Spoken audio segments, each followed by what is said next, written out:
La lectura es una de las actividades más enriquecedoras que podemos realizar. Permite conocer mundos imaginarios, desarrollar nuevas ideas y entender perspectivas distintas a las nuestras.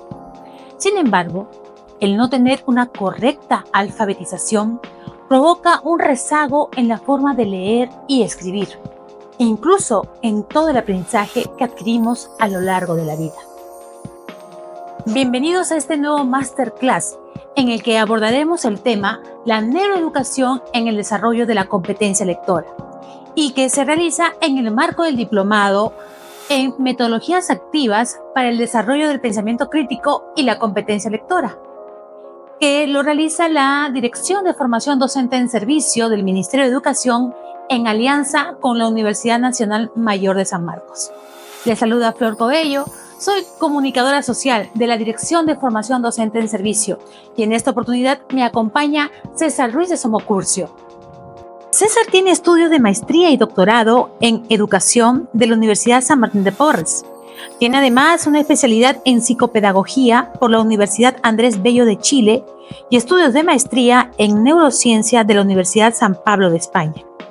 Actualmente se desempeña como consultor en el Ministerio de Educación y en el Banco Interamericano para el Desarrollo, en el programa de formación en neuroeducación, STEAM y enseñanza de las ciencias. También es director en la institución educativa Montessori de la región Piura. César, ¿cómo estás? Bienvenido. No. Gracias por estar aquí. Con mucho gusto y encantado de aportar desde el conocimiento. Conocedores de la amplia experiencia que tienes en el campo de la neuroeducación, coméntanos por favor, ¿cómo el cerebro enfrenta la comprensión lectora? Bien, Flor, es un tema bien interesante porque la comprensión lectora no es un proceso natural como lo es el lenguaje. El cerebro cuando nace diseñado para el lenguaje, para la atención, para el razonamiento, para las matemáticas, para procesar los sentidos, pero no nace para la lectura ni para la escritura. Por lo tanto, el cerebro tiene que hacer reingeniería de unas regiones para poder entrar al concepto de la lectura y la comprensión lectora en general. Eso nos plantea retos interesantes vinculados a cómo es que el lenguaje aporta a la comprensión lectora y cómo se va relacionando la experiencia del lenguaje hablado con la comprensión lectora, que es un tema de decodificación de la información. Entonces, el proceso natural del lenguaje se va alimentando del sistema de la conversación, de la comunicación materna. Pero en el tema de la comprensión lectora, este proceso se inicia realmente cuando el cerebro a los 5 o 6 años parte de su estructura la convierte en un almacén de palabras. Y en ese almacén de palabras, estas palabras empiezan a aportar lo que va a ser la construcción del lenguaje y la lógica del lenguaje que se va a ir dando en el proceso. Lo bonito del tema de la comprensión lectora es que se inicia a esa edad, en promedio 5 o 6 años, pero no termina sino hasta que uno se muere, es decir, va creciendo conforme uno va ganando la experiencia de la lectura. ¿Existe una fórmula para definir la comprensión lectora? Lo que pasa es que la comprensión lectora es un proceso que tiene dos componentes, la decodificación y la comprensión.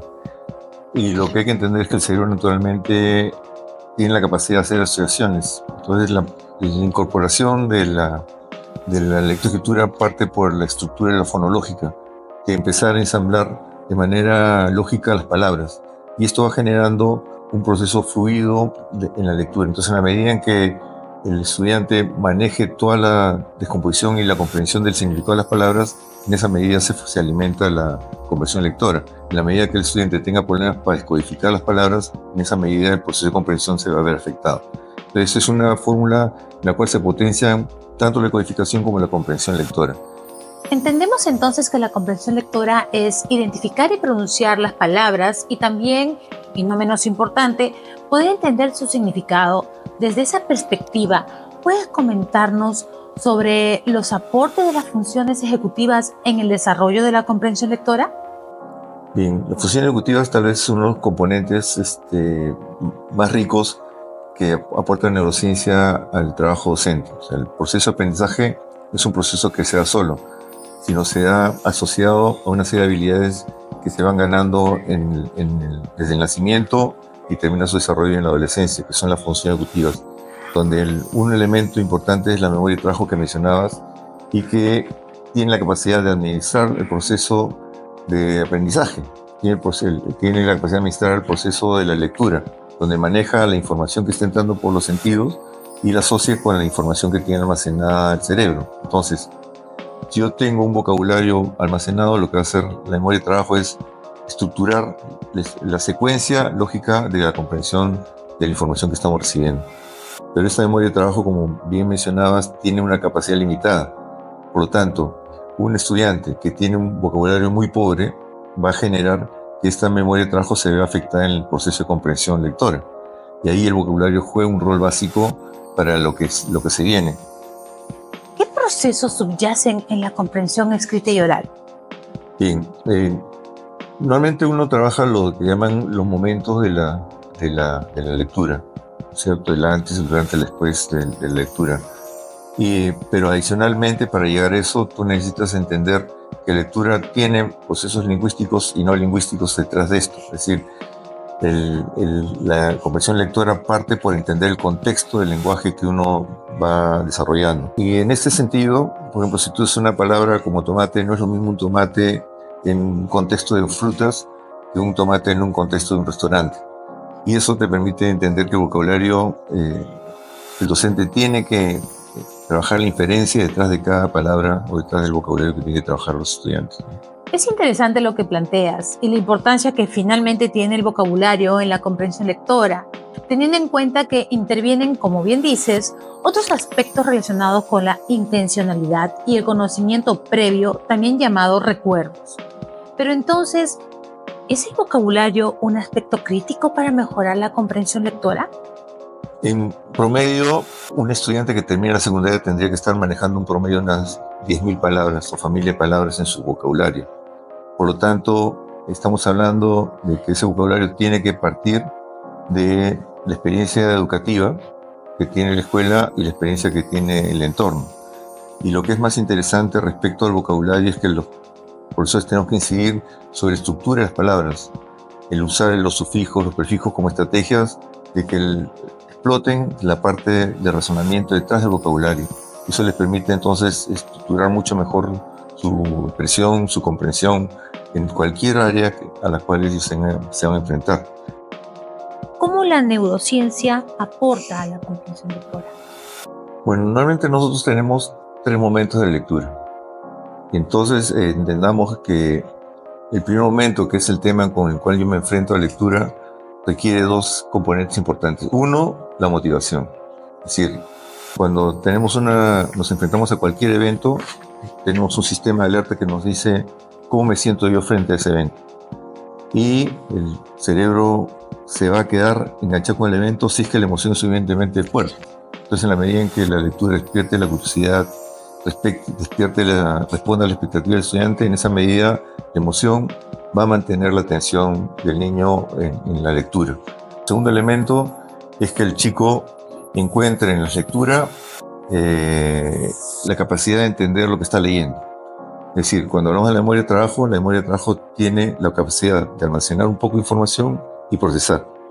En la medida en que el chico no entiende el vocabulario o la lectura está alejada de su experiencia, en esa medida el proceso de comprensión se va a ir reduciendo. Es muy importante que para entrar a una lectura está la motivación y el otro aspecto es entender el vocabulario que está detrás de la lectura. Porque cuando yo entiendo el vocabulario, la comprensión se va a hacer más dinámica. El proceso de la memoria va a permitir entender el significado del sentido y se va a estar retroalimentando en la motivación para la lectura. En un segundo momento, que ya es el proceso mismo de comprender los textos, el estudiante tiene que sacar toda la información que tiene sobre el vocabulario para poder comprender lo que está leyendo. En la medida en que tenga un mejor vocabulario, en esa medida el estudiante va a poder comprender mejor, va a ser más dinámico y se va a enganchar en el proceso. Y cerramos con una comprensión significativa, es decir, como cuando uno entiende, eureka, es decir, la satisfacción de haber comprendido y disfrutado de la lectura, y eso garantiza que todo el proceso se almacene en la memoria a largo plazo. Entonces, estos 3 momentos tienen una conexión muy rica en este proceso, ¿no? Hablábamos de que el leer y escribir es una construcción cultural. Así es. Entonces el cerebro debe de prepararse para todo este proceso. ¿De qué manera el concepto de la flexibilidad toma relevancia? Bien, la flexibilidad cognitiva es uno de los componentes de la función ejecutiva básica que le permite al cerebro plantear estrategias para enfrentar un texto. Esto se cultiva desde trabajar analogías, comparaciones, buscar formas diferentes de abordar la información. Y el docente tiene que buscar que el estudiante pueda encontrar estrategias diferentes para abordar el texto. La comprensión lectora entonces tiene que ser de alguna manera un tema o un área transversal a lo largo de nuestra formación.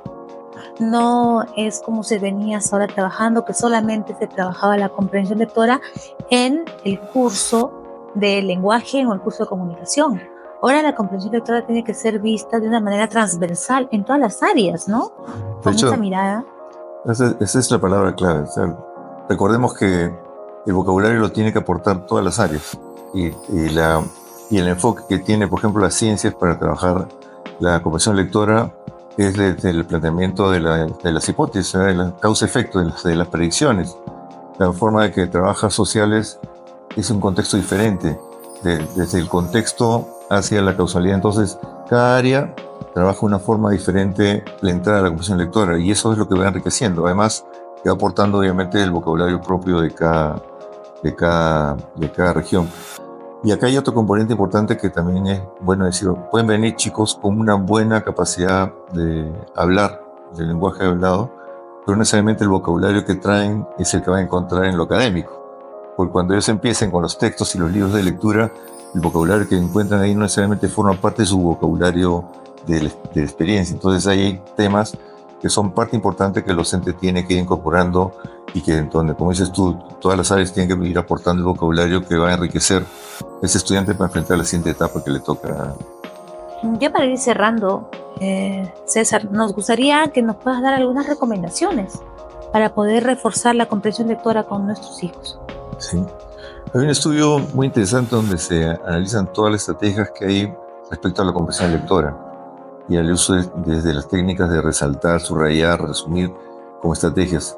Pero la estrategia que tiene como una base justamente esto de la memoria de trabajo, y que tiene que ver con la capacidad de entender lo que está leyendo, es la necesidad de que el estudiante sepa organizar los textos en temas suficientemente significativos para que en ese proceso de ir comprendiendo el texto poco a poco se vaya retroalimentando con el placer de haber entendido la información. Entonces es combinar esta capacidad de manejar un buen vocabulario con esta capacidad de poder trabajar fragmentos con suficiente cantidad de información para poderla analizar y poderla ir trabajando. Es decir, voy a trabajar la emoción de la satisfacción de dividir el texto en partes que yo pueda comprender y que pueda ir sumando para cerrar la idea general de la información. Muchas gracias, César, por compartir con nosotros esta regla de oro y en general todo lo conversado en este masterclass. Estoy segura que a partir de ahora nuestros docentes que participan del diplomado pondrán en práctica todo lo expuesto el día de hoy. Considero que ha sido un masterclass realmente enriquecedor porque contribuirá a mejorar la práctica pedagógica de todos nuestros maestros. Muchísimas gracias, César, y hasta otra oportunidad.